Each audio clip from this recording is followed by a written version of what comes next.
Thousands of protesters filled Hong Kong airport's main terminal, forcing officials to shut it down.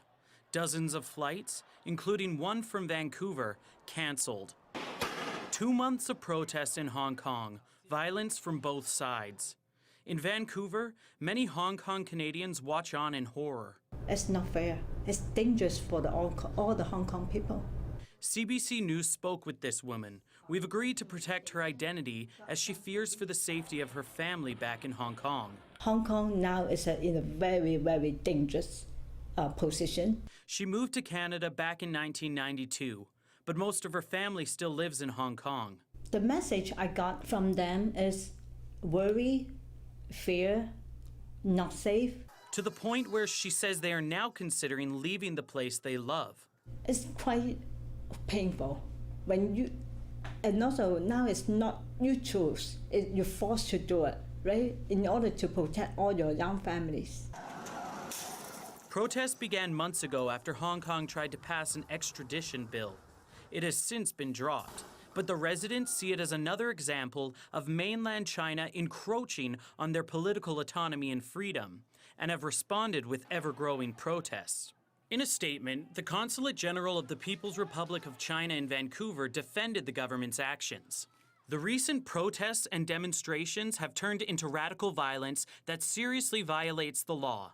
No responsible government will turn a blind eye to such serious violent crimes.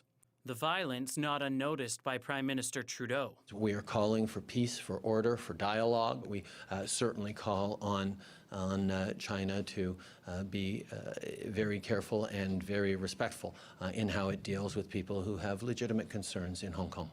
Also watching from BC is Tim Pak, his father's side of the family still living in Hong Kong.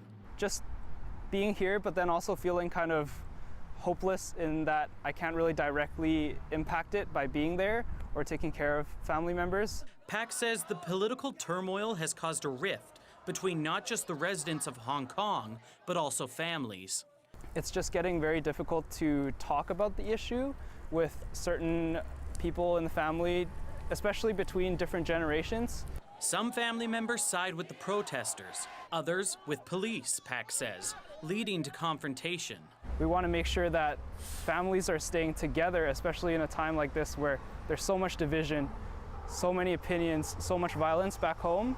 While tensions continue to rise on the ground in Hong Kong, the families of the protesters are left to watch from the sidelines, praying the violence will end. Don't continue to hurt the citizens. We are Hong Kong people. Joel Ballard, CBC News, Vancouver.